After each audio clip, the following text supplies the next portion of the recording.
Hey everyone, welcome to my channel, Books, Girls, and Purrs. My name's Leslie, and today I have 4 books to discuss.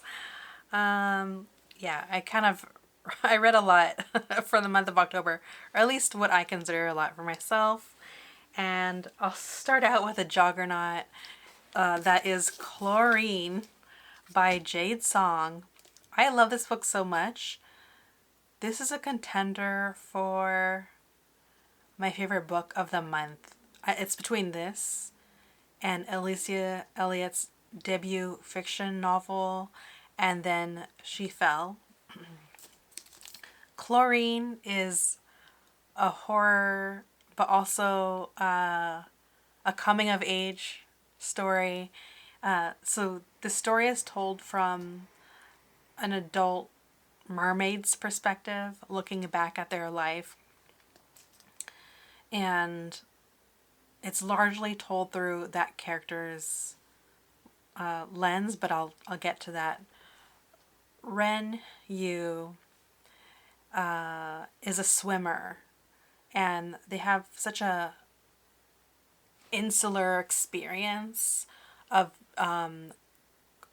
being a part of the academic swimming. So you always have this. Most of this book basically takes place at the pool, and there are like some other areas or other locations, but so much of this is driven through this tone of obsession in a way. So the character is young and in school, and their goal is to do well at swimming, do well in school, so that they could potentially get a scholarship of sorts to a better school. And so the thing about Red is that she knows in her heart, she dreams of becoming a mermaid, but she also feels very much like, this is who I am. So there's a lot of like dual experiences. There's a lot of duality to the character and what they're going through. They are a human swimming. They are a mermaid. They are a Chinese American young child being raised by immigrant parents, and you get sprinkles of what they're going through as well, and how Ren looks back on those experiences. This is also a character that is exploring their sexuality, as that happens with a coming of age story. To go back, the tone of this book really got me. This is, to me, it's pure horror. There's such a obsessive tone, and I can't stop using that word, because this book is written so fast-paced, filled with imagery, and there are body horror elements that are so visceral. I mean, the way that the author wrote the character having their first period, using a Tampax for the first time, later on in life getting an IUD birth control. There's just all these experiences that are so specific to a coming of age or milestones for a young gal. Yeah, going through that experience, it was so horrifying and painful that I found myself closing my legs and holding myself, because it was just so real, so descriptive. The character also is telling a story that I feel like would not work if it was only through their narrative, I guess you could say. Or it would work, I would still enjoy it, but I would question the character's reality. So the author breaks this up through letters from a friend that they knew in childhood, that they grew up with alongside their own coming of age. And I thought that was important to the story, because it also solidifies that what Ren is experiencing is real. And so I thought that was really important. Something else that I like about what the author did is I enjoyed this book. I was fully just invested. But I don't necessarily like the main character. She can be cruel at times. She does things to serve her own interests, I guess you could say. Going back to the obsessive nature of this book, the character even mentions, you know, like just the experience between coach and student is just so intense, and the character describes the relationship as parasitic, and it's that kind of language that really keeps you, I don't know, it just kept me reading page to page. I'm trying to remember all my notes about the obsessive nature of this book. I mean, this character is so obsessed with the challenge of being a better swimmer, but also being a mermaid, that they'll like smell their body just to like inhale that scent of chlorine, as well as like I think she starts like chewing her hair, just things that are like a bit compulsive, and something about that behavior also lends to the pacing, if that makes any sense. So yeah, I absolutely love this book. If you're into body horror, great, this is up your alley. This is the first time I read something with body horror in it, and if this is it, then I want to keep on reading those kind of books. All right, the next book I'm going to talk about briefly because I'm not even done reading it. I'm about halfway through. It's Leopoldo Gout's Piñata. Before I talk about this book, could I just tell you how ridiculous I found the author photo? I don't know if you can see it. It's so funny to me, and if the author took that photo to be funny, great. But if they're like a self-serious kind of person, I don't know what to say about that.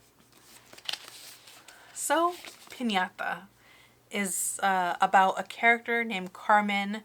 She takes off to Mexico with her two daughters, and it's because she's involved with an architectural project. She's like part of the planning of it, and oversees what's going on. And the construction is going to be a renovation to a historic abbey that's going to be turned into a hotel. And I can't remember. They're coming from... I can't remember what state they're coming from. I'm in the middle of reading it and I already can't remember.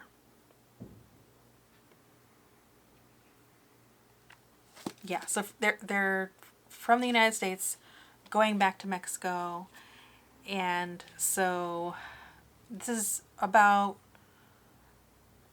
the main character getting in touch, as well as her kids, with their roots, but also still having culture clash in a way with the people that she's spending time with, working with. The horror element is that while they're there, there's her and her crew, Carmen, start working on the abbey, and they come across what may be some ancient artifacts, and they decide, or not really Carmen, there's like a conversation about how this should be handled, and the people that actually live there and are working there feel like, let's just close this up, let's not touch this. And one of Carmen's daughters takes something that she shouldn't have, and the mother, Carmen, is unaware of this, and from there things start to happen. And what I enjoy about this so far is the inclusion of indigenous people and their perspective and their lore. And I believe it's the Nawa people of Mexico.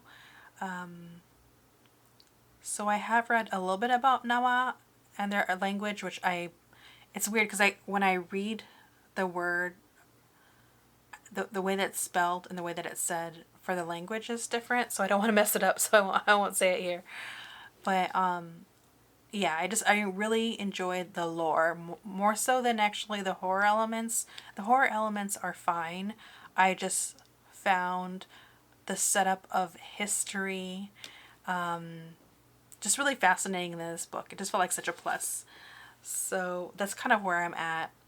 I don't know if I'm going to make a separate video for this or if I'll just continue to discuss this in the wrap up.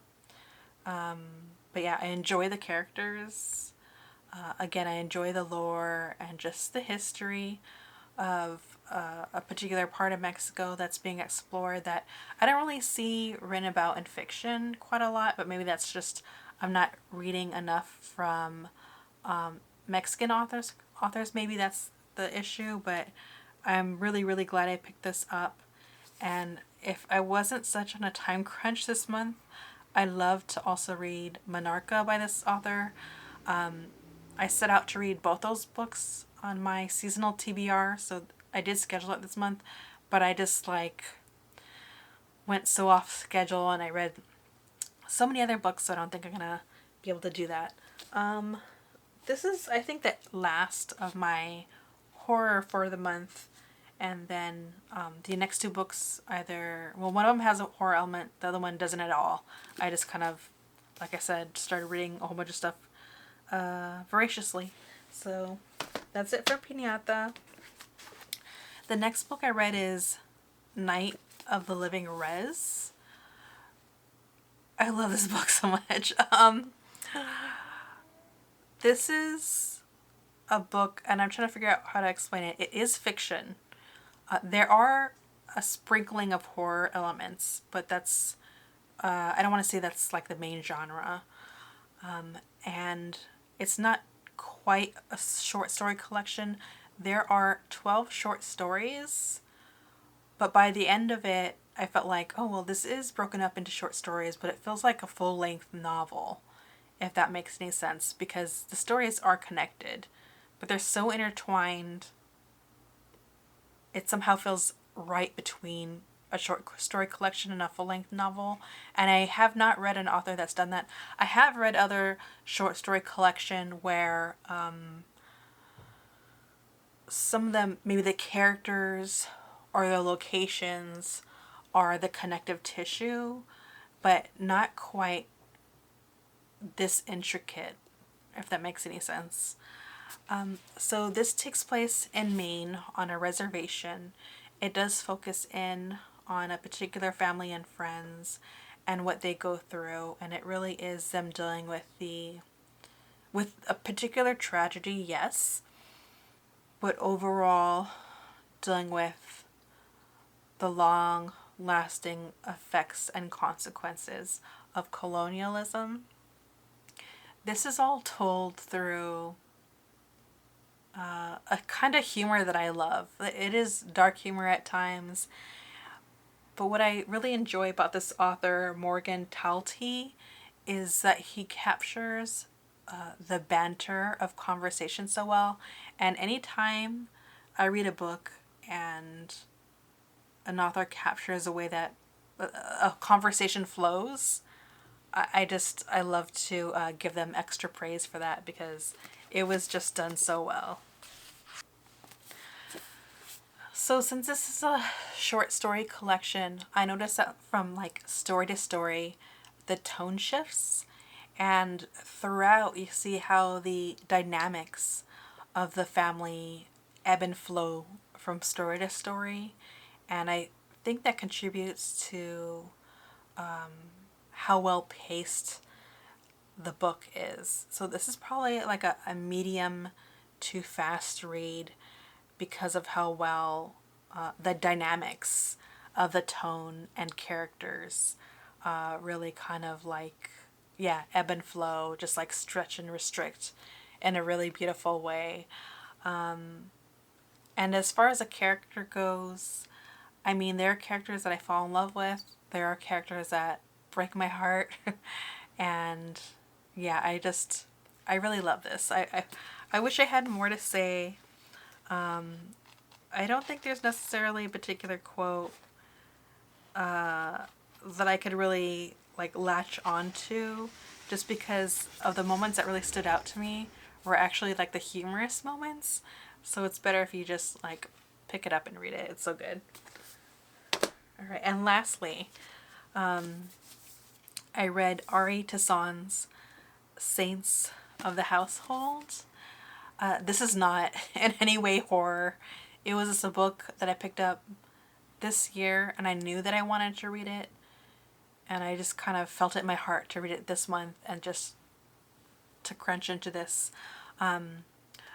The author writes this novel in a series of like vignettes that toggle between I guess, how do I say it, like straight prose, and then at times switches to poetry. Again, I'm not like a huge poetry buff. If you've watched any of my other videos, I've said it so many times. So there is a switching of like the style of poetry, but I'm not so well versed that I know like the different kind of names of the poetry styles, but they do change. The author changes her technique over time, and I thought that was interesting. I assuming that maybe because the story is in a way also a coming of age, it's geared towards YA. Oh, where was it? It's literary fiction. The author herself is Bree, which is indigenous Costa Rican, and she's an American poet and storyteller, which is why probably that all comes through in the narrative that she tells.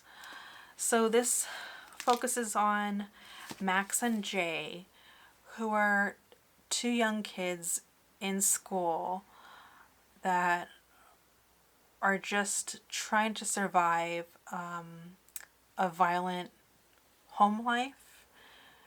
And as they navigate that and try to focus on school, they're either going to or from school one day and they hear some screaming. They think someone's in trouble. They go to help, and the situation ends in violence. And so one of the brothers has now beaten up someone that's he's part of like a school sport, so he's like, you know, like the cool kid at school basically. And so that moment really like catapults the rest of the story. These two brothers rely on each other and also lean into their Bree roots to navigate in the situation and move forward. There's a lot of reflection as well, since they are growing up in a violent household. The brothers look at that moment and wonder, like, did they do the right thing? They don't. I don't feel like they said it directly, but it's the idea is, you know, if this is what they see at home, and that how much did that inform the decision that they took to intercede, and how they reacted to solve the situation, if that makes any sense. But that doesn't just affect them, how they reflect on it. They also have to deal with the social consequences. The police get involved. And so now both these kids have their future college plans at stake. So there's just a lot going on in this story. There's so much of a sense of, I'd have to say, love, but and also like how in family sometimes when like the communication isn't there and you're both hurting in different ways, what does that look like? One of the characters is into like painting and illustrating, if I remember correctly, and I thought that was really beautifully used in a way that maps out like the arc of the story in a way. And yeah, I thought it was really beautiful. And also someone on Instagram recommended this, or I just saw it in my feed, and the reason that I even picked up this book was just because I thought the cover was so beautiful. And I feel like this author, I don't know how much, what's the word, input she had in like crafting this cover, but I felt like this cover really represents one of the brothers, well, both of them, but specifically one that's the artist. And I almost feel like, oh wow, maybe this is something that they would have created. And yeah, I love this story. I thought it was beautiful. I don't think I have too much more to say than that. I think that the way that